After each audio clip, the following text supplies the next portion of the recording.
We are so back. Hello, friends, kind strangers, assorted creatures. Welcome to the Demiurge Diaries.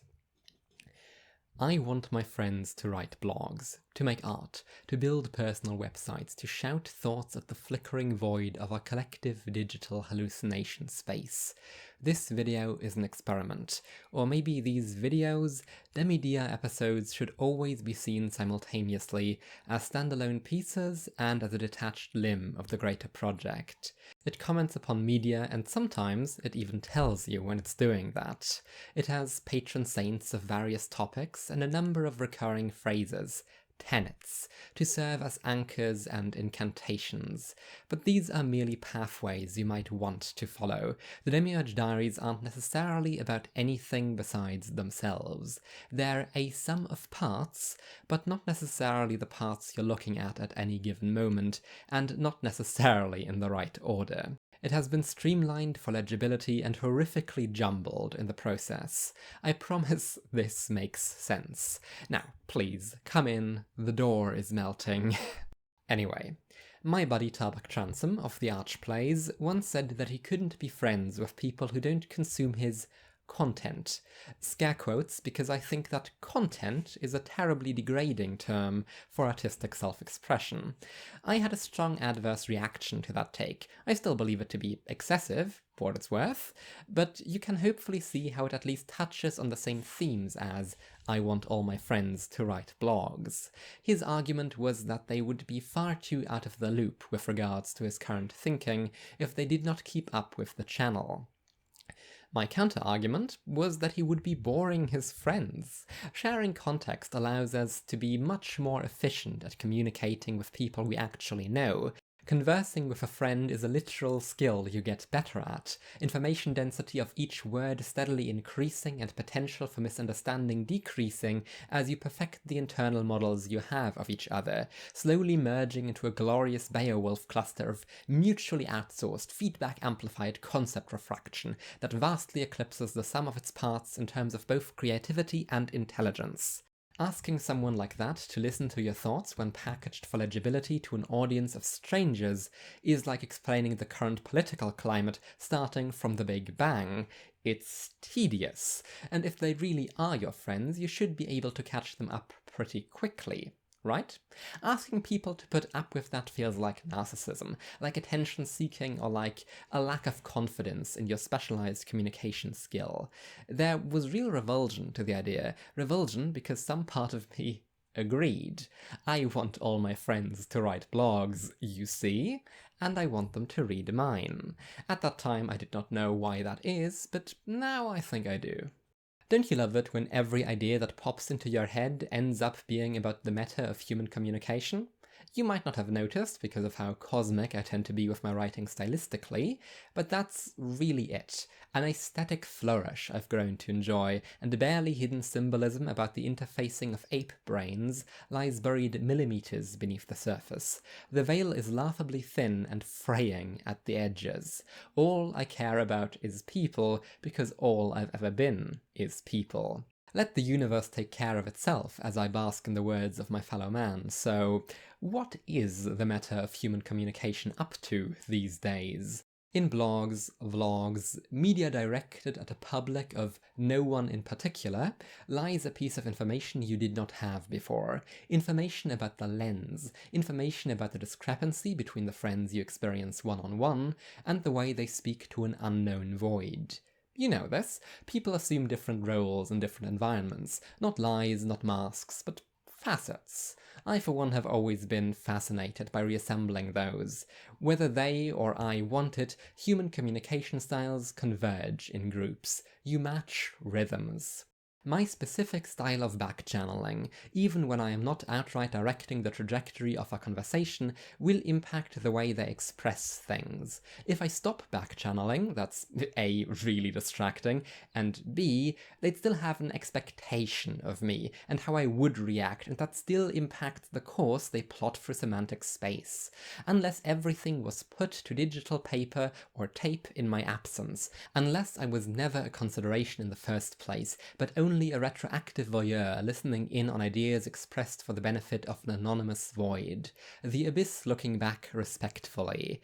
And not only that, what about the self-selection mechanisms at work? You can learn about yourself here and about the internal model someone has of you.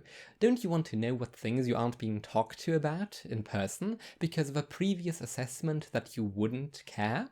What if they're wrong? What if you're wrong? Show me the lens. Look at the lens. We are the eye that sees itself in the reflection of another. We are a mirror cascade that doesn't stop till it shatters. Still vaguely narcissistic, but in a good way. The Beowulf cluster is easier to optimize if you have a comparison value for non-tailor-made communication. What if there's a thing they thought I already knew when I don't? No, really, you don't understand how much of a concern that is. I hate figuring stuff out on my own, because the moment it clicks and my eyes grow capable of seeing a new color, an unfathomable inefficiency is revealed to me. I am forced to appreciate how utterly garbage we are at communication. I understand something, and the moment I do, I can think of someone in my life who already had that bit of info, because suddenly, their actions make way more sense. I'll bring it up to them, and surprise, surprise, I'm right. The piece of shit knew, and they didn't tell me. Of course, I get why that is. Anything you understand will immediately feel obvious. It quickly becomes unfathomable that other peoples don't get it. Very humble, very admirable, horrific detriment to the very fabric of society. If someone even slightly seems like they don't comprehend the basic mechanic of reality, tell them there's nothing to lose. Here's the other problem. These ideas only stay saved in the form of proper thought for a short time after acquisition, if even then. They become a constituent part of your thinking infrastructure, a substance carried through the neural pipeline until a pipe is made of it in turn, and pipes will never see the light of day. What do? Create copies, backups, constantly make sure that you are able to communicate your knowledge to someone on the level you were at when you acquired it. Is that impossible? Probably yes, but you'll do a better job if you try. Now, let's get to the troubling part of this exercise. I have come into possession of this knowledge as explicit thought at some point in my youth. I was aware of all the puzzle pieces, but I had not put them together in this specific way, and there are some terrible implications to that fact. Coming into possession of this idea should turn it into a thought germ, exponentially spreading through humanity. Knowing that you want people to communicate everything you seem clueless on should lead them to communicate it, and especially to communicate this meta-idea of the necessity to do so.